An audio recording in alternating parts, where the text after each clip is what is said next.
중국의 오지 선교의 선구자인 허드슨 테일러의 평생 좌우명은 두 가지였다고 합니다. 첫째는 여호와 이레, 언제 어디를 가든지 주님은 준비해 놓고 계시다고 하는 신앙의 확신입니다. 두 번째는 에벤 에셀, 하나님께서 여기까지 도우셨으니 앞으로도 도우실 것이라고 하는 절대 신앙입니다. 그렇습니다. 예수 그리스도는 어제나 오늘이나 영원토록 동일하신 분이십니다. 오늘 본문의 메시지는 우리에게 단순하면서도 실제적인 교훈을 주고 있습니다. 본문으로 돌아가서 12절에서 13절을 보게 되면 사무엘이 돌을 취하여 미스바 겐사에 세워 이르되 여호와께서 여기까지 우리를 도우셨다고 그 이름을 에벤 에셀이라 하니라. 이에 블레셋 사람들이 굴복하여 다시는 이스라엘 지역 안에 들어오지 못하였으며 여호와의 손이 사무엘이 사는 날 동안에 블레셋을 막으셨다, 이렇게 말씀하고 있습니다. 그때는 요즘과 같이 교통과 통신이 발달되지 않았을 때이기 때문에 사무엘이 이스라엘을 다스려도 그렇게 전국을 샅샅이 돌보지를 못했습니다. 또한 전국에는 백성들을 잘 가르칠 재간이 없습니다. 그러다 보니 백성들이 하나님 대신에 우상을 섬기는 일이 여기저기서 많아지곤 했습니다.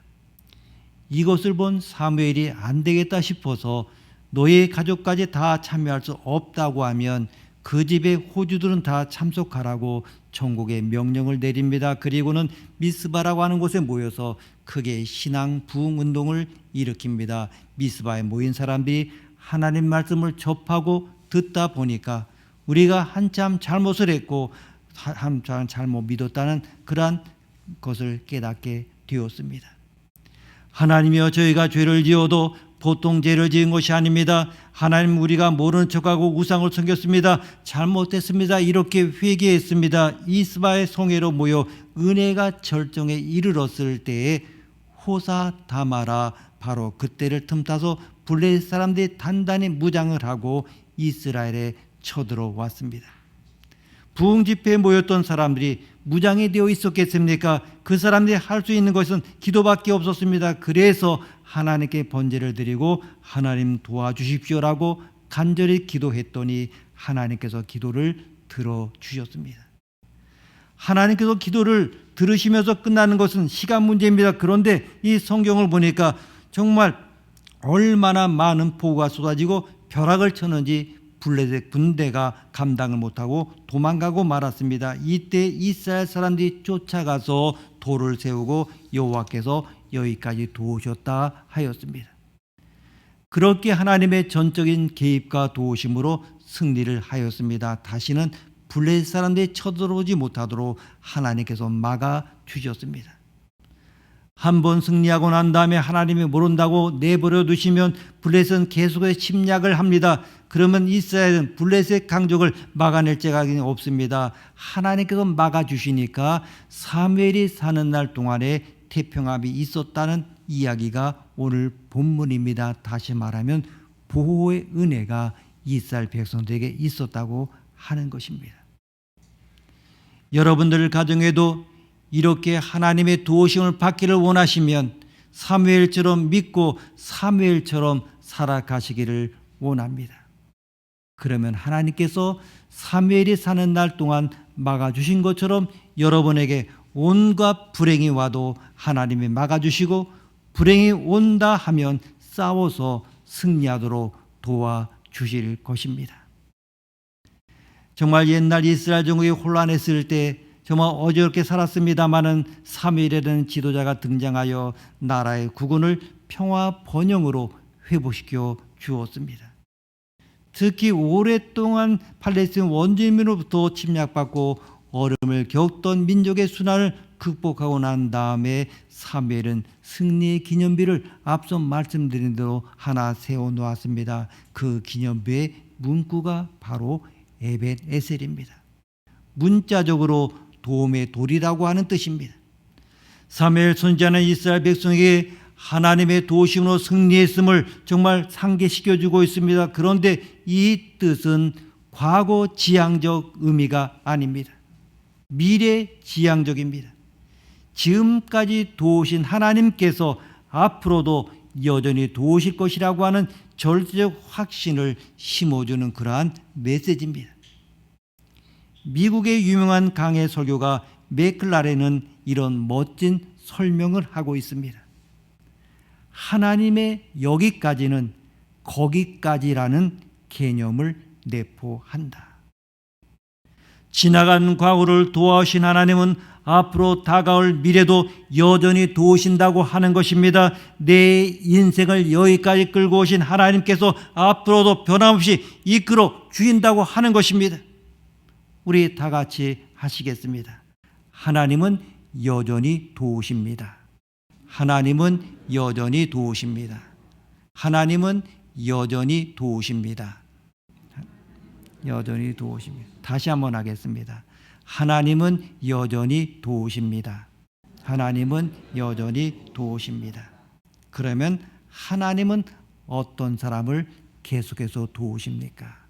첫째로 하나님은 온전한 마음으로 의지하는 사람을 도우십니다. 오늘 우리가 읽은 본문의 배경은 소위 이스라엘 민족의 사사 시대입니다. 이 중국의 춘추 전국 시대와 비슷합니다. 그 당시 이스라엘은 신념이 뚜렷한 통치자가 없었기 때문에 사람들은 각각 자기의 소견에 좋은 대로 행했습니다. 삶의 기준이나 원칙이 없었습니다. 그냥 마음에 내키는 대로 살았습니다. 그래서 하나님도 섬기고 우상도 섬겼습니다. 요즘 우리나라식으로 말하면 교회도 다니고 점도 보러 다니는 양다리 신앙생활했습니다. 어쩌면 정치인의 모습이 그럴 수도 있습니다. 예수님께서 지적하시는 것처럼 두 주인을 섬겼던 것입니다. 사무엘이 이 동네 저 동네 다니면서 오늘 말씀에 기록된 대로 하나님만 섬겨라, 하나님의 뜻대로 살아라, 하나님께 바르게 제사하라, 이런 말, 똑같은 말로 백성들을 다스리고 있었습니다. 이런 말을 들으면서도 백성들의 마음속에는 불안과 초조와 공포와 미래에 대한 암울함이 점점점 더 커져가고 있었습니다. 하나님만 섬긴다고 되나? 말씀대로 산다고 만사가 다 해결이 되냐? 제사만 잘 드린다고 모든 문제가 해결이 되냐? 이렇게 갈등하며 고민하기 시작했던 것입니다. 여러분도 불안하십니까? 코로나19로 인하여, 아니 오미크론으로 인하여 힘드십니까? 정말 지금 한국 정치의 민낯을 보니까 그래서 불안합니까? 점점 경제가 어려워져서 불안합니까? 혹은 오늘의 우리의 삶의 조건과 정황이 왠지 모르게 우리로 하여금 마음을 불편하게 하고 있습니까? 여러분, 정말 그렇게 생각하지 마십시오. 정말 우리는 하나님 앞에 나왔습니다. 우리는 하나님의 말씀을 듣습니다. 우리는 직접적으로 다스림을 당하는 하나님의 백성들입니다. 초조할 것이 없습니다. 불안할 것이 없습니다. 이유가 무엇입니까? 내가 불안하고 초조한 것은 하나님을 바라보지 않고 상황을 보기 때문입니다. 역사 이래 인간이 이 땅에 사는 동안에 어느 한 번도 정말 상황이 온전히 우리 인생으로 하여금 평안과 안정을 준 때는 없습니다. 여러분, 우리가 하나님을 바라보고 지금까지 이끌어 오신 하나님께서 정말 앞으로 이끌어 가실 줄을 믿을 때에 우리에게는 마음의 평안과 하나님의 온전한 은총이 함께 하실 줄 믿습니다. 성경에서는 시종일관 거듭 강조하는 신앙생활의 대원칙이 하나 있습니다. 마음을 다하고 뜻을 다하고 정성을 다하여 하나님을 섬기라고 하는 것입니다. 한마디로 온전한 신앙을 우리에게 요구하고 있습니다. 옛날이나 지금이나 하나님은 양다리 신앙을 축복하지 않습니다. 온전한 마음의 신앙만을 진정으로 축복하십니다. 우리가 읽지 않았습니다마는 오늘 보면 3절 이하에 보게 되면 바로 이스라엘 백성들이 전심으로 회개하고 하나님만 섬길 때 그들을 블레셋 사람들의 손에서 건져 주셨습니다. 사실 이스라엘 민족 보게 되면 지난 20년 동안에 블레셋 사람들한테 끝없는 시련을 당하면서 살아왔습니다. 그런데 그들이 온전한 마음으로 하나님만 믿고 의지하기로 결단하자마자 하나님은 대낮에 천둥과 번개까지 동원하여서 기적적인 방법으로 그들 전쟁에서 승리하게 하신 것입니다. 정말로 오늘도 우리가 온전한 마음으로 하나님만 의지하기만 한다고 하면 정말 어떤 기적이든지 일으켜 주십니다. 역대하 16장 9절은 이렇게 말씀합니다. 여호와의 눈은 온 땅을 두루 감찰하사 전심으로 자기에게 향하는 자를 위하여 능력을 베푸신다. 아멘. 정말 우리가 양다리 신앙하게 되면 괜한 헛고생만 거듭할 뿐입니다. 그러나 온전한 마음으로 신앙생활할수록 하나님께서 직접 함께해 주시기에 부전승의 인생을 살아가는 것입니다. 모세가 홍해를 가르고 이집트의 전차부대를 이긴 것은 그의 온전한 신앙에 기초한 것입니다. 정말 다윗이 골리앗을 이긴 것도 만군의 여호와만을 의지하는 그의 온전한 신앙이 있었습니다. 하나님께서 다윗을 특별히 사랑하시고 축복하신 가장 큰 이유가 그가 온전한 마음으로 주님을 섬겼기 때문입니다. 다윗의 신앙이라고 하는 것은 한마디로 온전한 신앙이었습니다. 그래서 수없이 많은 승리의 인생을 살았던 것입니다. 사랑하는 성도 여러분, 이제 한 해를 마무리하는 시점에서 나는 과연 얼마나 온전한 마음으로 하나님을 의지하고 섬겨왔던 것 같습니까? 예레미야 선지자는 이렇게 간곡하게 외치고 있습니다. 예레미야 29장 13절 말씀 보면 너희가 전심으로 나를 찾기만 하면 내가 너희를 만나 주리라. 아멘. 이미 설교를 시작하면서 소개한 중국 내륙 선교의 선구자 허드슨 테일러가 오늘날의 OMF라고 하는 세계적인 선교단체를 싹트게 한 원동력은 간단합니다. 하나님만을 온전한 마음으로 믿고 의지하는 오직 믿음 선교입니다. 또 지금 세계에서 가장 큰 선교단체가 된 YM의 원리야말로 전심 신앙입니다. 또 영국에 나온 믿음의 대부요 고아의 아버지인 조지 뮬러의 신앙 고백은 단 한마디입니다. 나는 일평생 사람에게 손 벌린 적이 없고 오직 하나님께만 도우심을 요청했을 뿐이다. 그렇습니다. 정말 우리가 온전한 신앙을 가질수록 하나님 우리를 도와주시지만 그러나 우리가 양다리 신앙을 가지면 하나님께서는 정말 절반만 도우시고 끝낼 수가 있다고 하는 것입니다. 우리가 주님을 온전한 마음으로 의지할수록 전적으로 도와주십니다. 더 이상 실패가 없습니다. 다시 한 번 더 강조합니다. 이스라엘 백성이 사사시대의 영적 무질서를 수습하여 하나님만을 전적으로 신뢰하니까 그들은 20년 동안의 그 시련을 끝낸 것입니다. 오늘 우리도 2021년 12월 마지막 주일을 기점으로 양다리 신앙에서 전적인 그 신앙으로 승급해서 모든 시련의 과정을 마감할 수 있기를 바랍니다. 그리고 두 번째는 하나님께 예배 중심으로 사는 사람입니다. 제가 수없이 말씀드립니다마는 오늘은 연말이니까 다시 한 번 더 말씀드립니다. 예배에 승리하면 인생 승리합니다. 주일 예배 승리하면 일주일 생활을 승리하게 됩니다. 바로 하나님은 엎드려 예배하는 자를 도우십니다. 오늘 본문에서 강조하는 또 하나의 메시지는 이스라엘의 블레셋을 이긴 비결이 예배 회복에 있다고 하는 것입니다.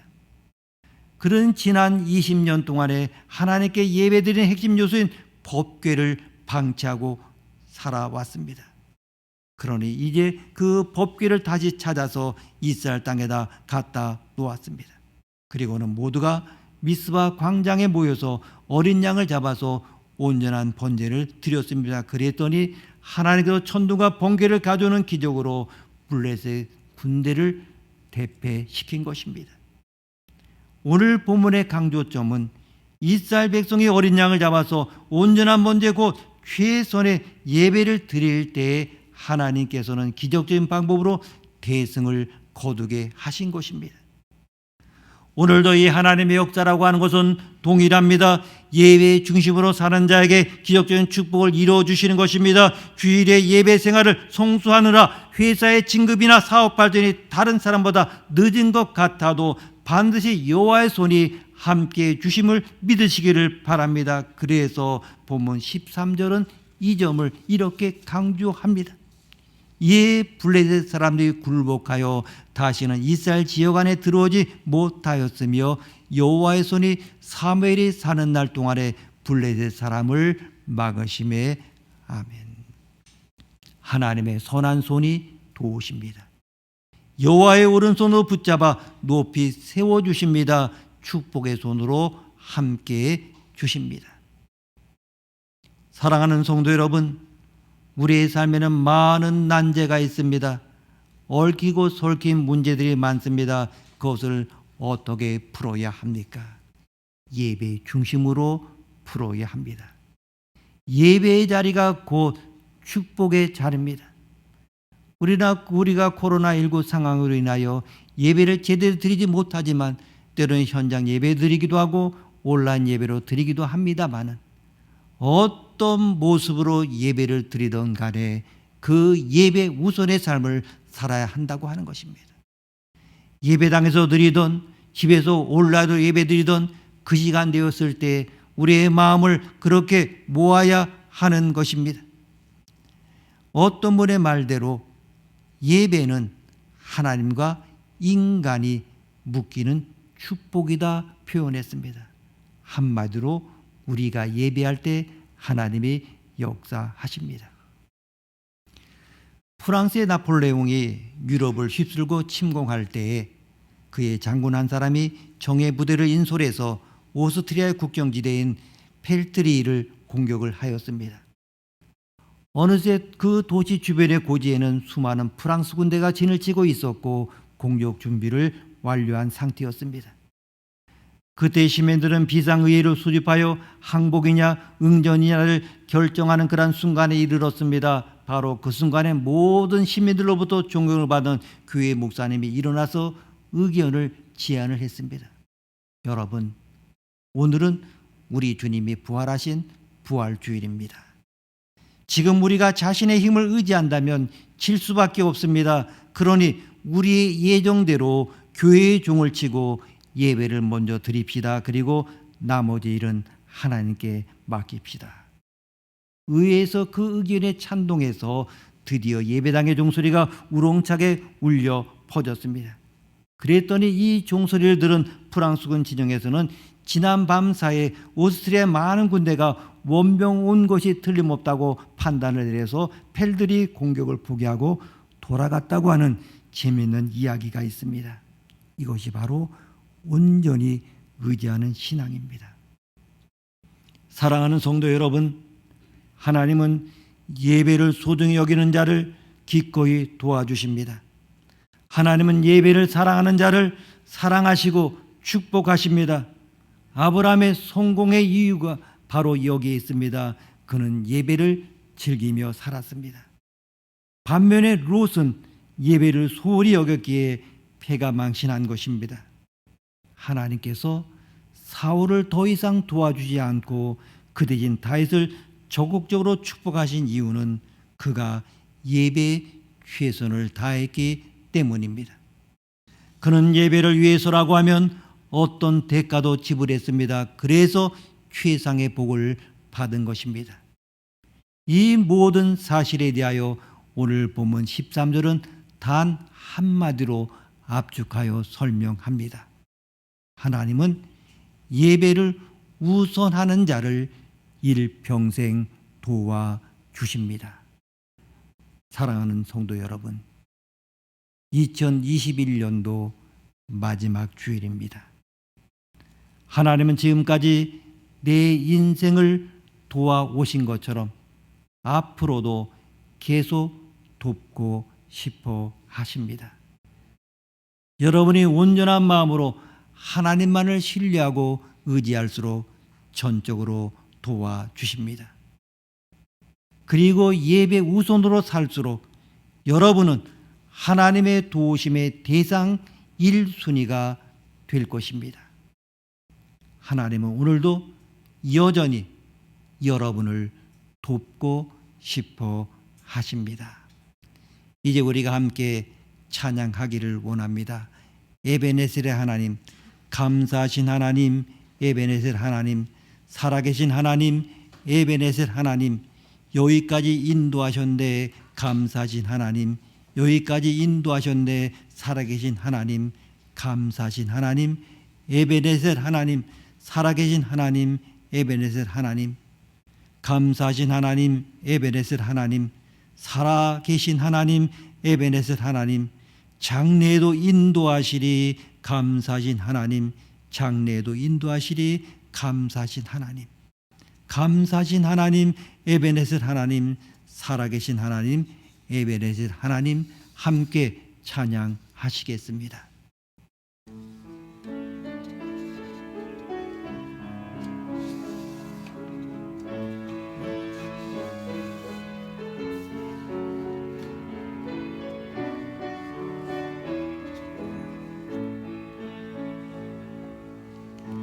감사하신 하나님, 에베네셀 하나님, 살아계신 하나님, 에베네셀 하나님, 여기까지 인도하셨네. 다신 하나님, 여기까지 인도하셨네. 살아계신 하나님, 감사하신 하나님, 에베네셀 하나님, 살아계신 하나님, 에베네셀 하나님, 감사하신 하나님, 에베네셀 하나님, 살아계신 하나님, 에베네셀 하나님, 장래에도 인도하시리. 다신 하나님, 장래에도 인도하시리. 살아계신 하나님, 감사하신 하나님, 에베네셀 하나님, 살아계신 하나님, 에베네셀 하나님, 감사하신 하나님, 감사하신 하나님,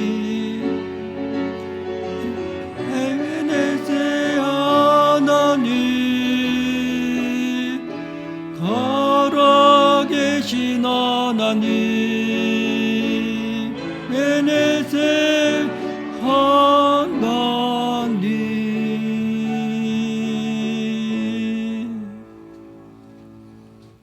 기도하시겠습니다.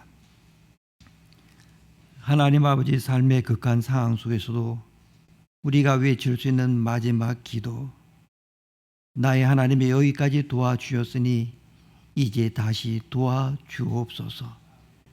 내가 끝까지 하나님만 의지하고 하나님만 붙들고 나가면 여기까지 도와주신 하나님이 나를 끝까지 도와주실 줄 믿사오니 도와주옵소서. 내 삶을 보고 다른 사람들이 용기와 희망을 얻는 그런 삶을 한번 만들어 보게 하옵소서. 주여, 이제 예배 우선의 삶을 살게 하시고 여기까지 도우신 하나님께 감사하며 미래에도 계속 도우시는 하나님을 바라보게 하옵소서. 존귀하신 예수님의 이름으로 기도드립니다. 아멘.